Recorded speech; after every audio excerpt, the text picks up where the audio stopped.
Assalamualaikum warahmatullahi wabarakatuh.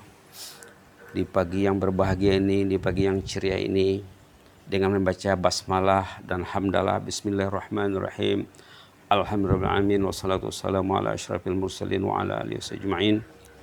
Rabbi syrah li sadri wa yassir li amri wahlul 'uqdatam min lisani yafqahu qawli. Alhamdulillah, kita lanjutkan pertemuan harian bersama kisah Fudail bin Iyad, kata-kata mutiara yang beliau tinggalkan, peninggalan ya yang sangat mahal. Ilmu itu lebih mahal daripada duit. Ilmu itu boleh dipanjangkan, diteruskan, dikembangkan. Kalau duit, kalau ada, kalau dikembangkan boleh, bisa saja habis ya.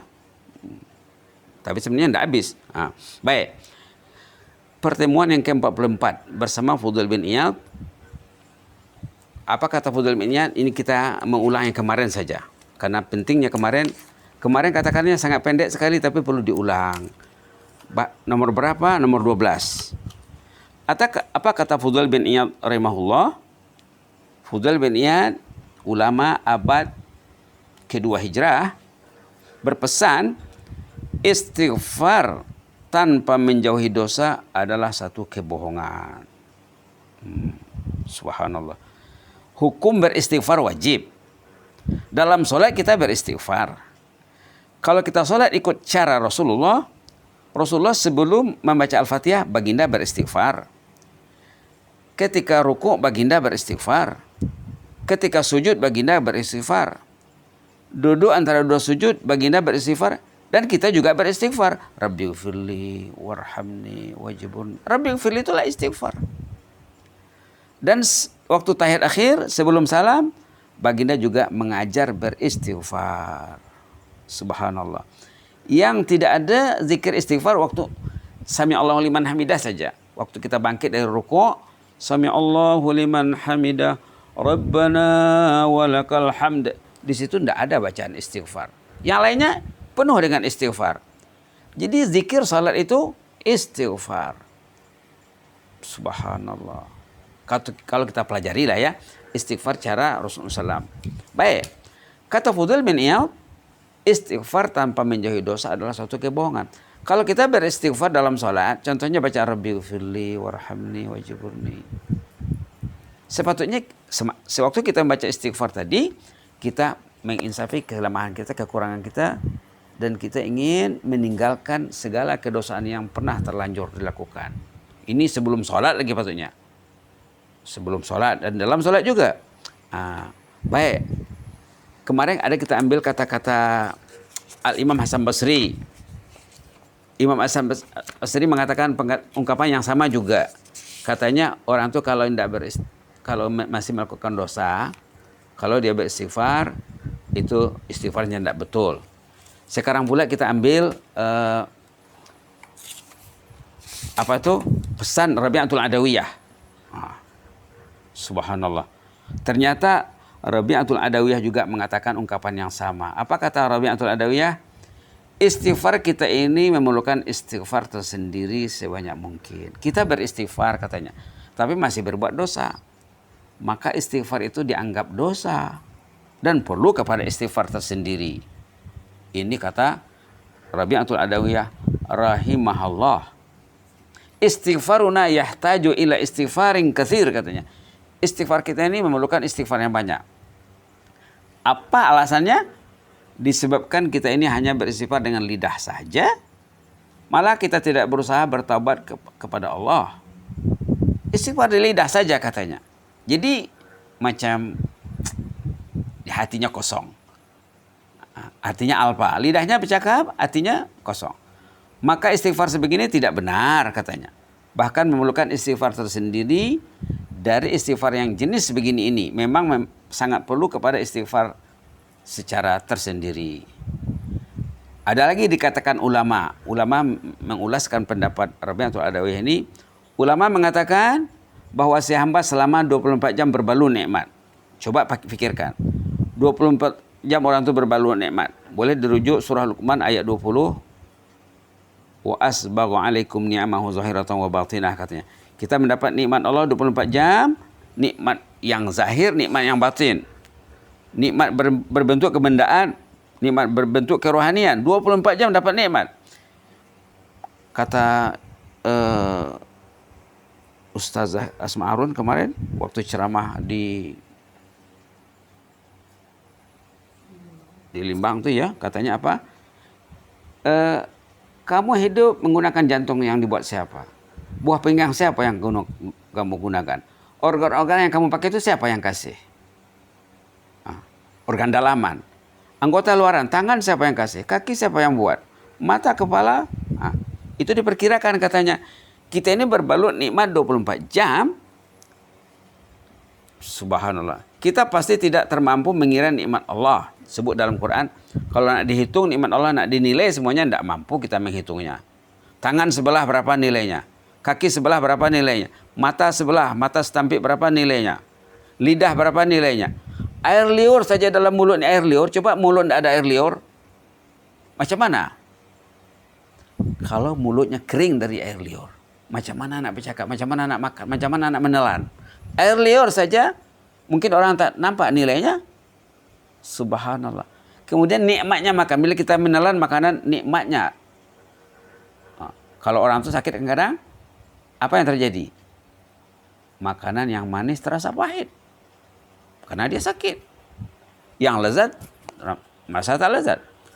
Kelezatan tidur. Kita baru bangun tidur. Allah kasih kita tidur. Coba kalau tidak mau tidur. Susah ya. Nikmatnya oksigen. Jadi 24 jam kita berbalut nikmat.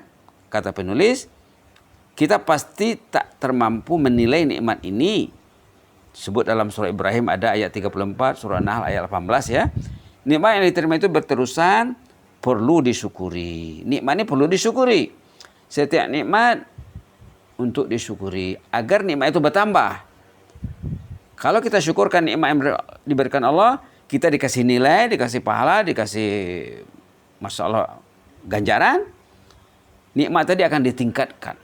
Quality dan kuantitinya. Kualitas dan kuantitasnya akan bertambah. La in syakartum la azidannakum ayat 7 surah Ibrahim.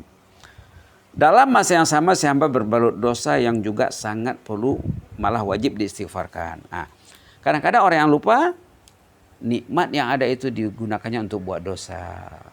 Ini masalahnya sekarang. Orang itu sedar tak sedar dia melakukan dosa, apalagi di era sekarang. Kata Al-Ustazah Hafizahullah, dosa itu di ujung jari di depan mata katanya.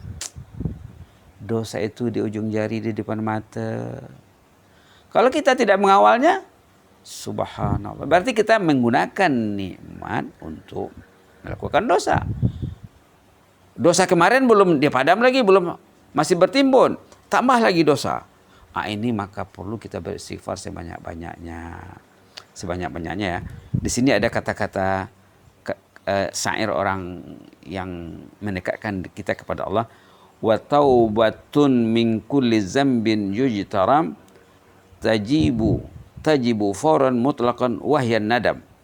Wa taubatun min kulli zambin yujtaram tajibu fawran mutlaqan wahyan nadam.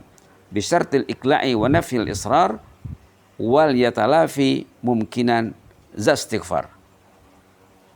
Apa artinya?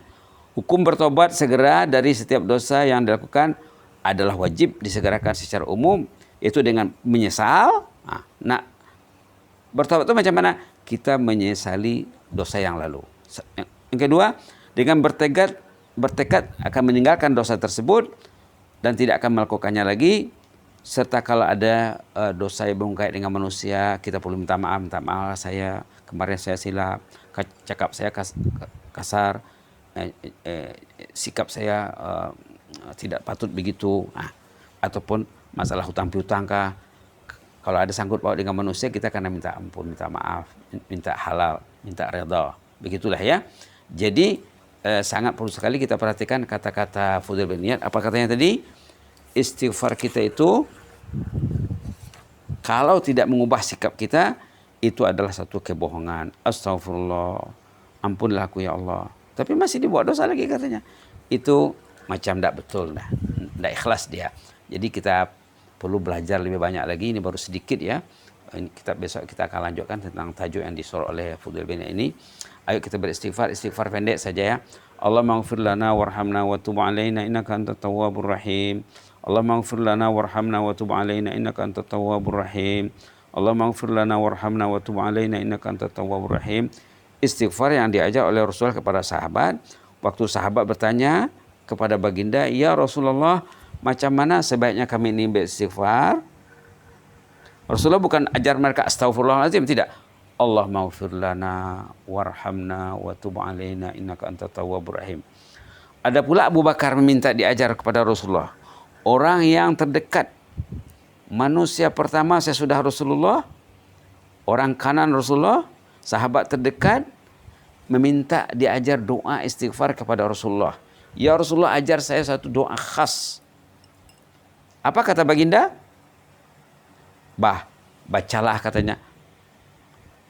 Allahumma inni zalamtu nafsi zulman katsira wa la yaghfiru dzunuba illa ant faghfir li maghfiratan min indika warhamni innaka antal ghafurur rahim. Kita karena belajar ya.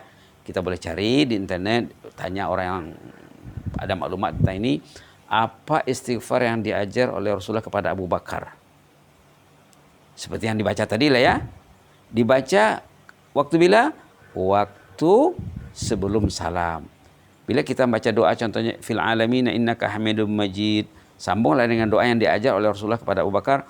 Allahumma inni zalamtu nafsi zulman katsiran wa la yaghfiru dzunuba illa ant faghfir li maghfiratan min indika warhamni innaka antal ghafurur rahim. Ataupun istighfar Adam dan Hawa yang semua orang rata-rata mungkin 95% orang tahu doanya. Rabbana zalamna anfusana wa illam taghfir lana wa tarhamna lanakunanna minal khasirin. Itulah amalkan dan coba pelajari. Demikian juga istighfar yang pendek di ujung suratul Baqarah. Ghufranaka rabbana wa ilaikal masir. Ghufranaka rabbana wa ilaikal masir. Ghufranaka rabbana wa ilaikal masir. Banyak lagi jenis istighfar yang patut kita singkap untuk kita pelajari untuk menyambut menanggapi apa yang dikatakan oleh Fudail bin Iyad rahimahullah. Katanya, istighfar tanpa menjauhi dosa adalah satu kebohongan. Kita tidak mau berbohong kepada Allah, tidak mau berbohong kepada diri sendiri, agar kita semakin meningkatkan kualiti iman kita, keikhlasan kita, kesucian hati kita kepada Allah, supaya kita tidak tergolong kepada orang yang berbohong terhadap diri dan terhadap Allah dan terhadap manusia, masyarakat dan lain sebagainya. Aqulu qouli hadza wa astaghfirullahi wa lakum. Astaghfirullah li wa lakum. Allahumma ighfir lana warhamna wa tub alaina innaka antat tawwabur rahim. Rabbana zalamna anfusana wa illam taghfir lana wa tarhamna lanakunanna minal khasirin. Allahumma ighfir lana warhamna wa tub alaina innaka antat tawwabur rahim. Ghufranaka rabbana wa ilaikal masir. Ghufranaka rabbana wa ilaikal masir. Allahumma ighfir lana dhanbana kullah دقه وجله وأوله وآخره وعلانيته وسره. اللهم اغفر لنا ذنبنا كله دقه وجله وأوله وآخره وعلانيته وسره. نعوذ برضاك من سخطك وبمعافاتك من عقوبتك ونعوذ بك منك لا نحصي ثناء عليك أنت كما أثنيت على نفسك. اللهم زدنا ولا تنقصنا وأكرمنا ولا تهنا وأعطنا ولا تحرمنا وأثرنا ولا تؤثر علينا وأرضنا وارض عنا يا كريم ويسر لنا كل خير بيدك الخير إنك على كل شيء قدير. اللهم هيئ لنا كل الخير بيدك الخير إنك على كل شيء قدير. غفرانك ربنا وإليك المصير. سبحان ربك رب العزة عما يصفون وسلام على المرسلين والحمد لله رب العالمين. جزاكم الله خيرا وبارك الله فيكم. إني أحبكم في الله وأستودعكم الله الذي لا تضيع عنده ودائعه. Wassalamualaikum warahmatullahi wabarakatuh.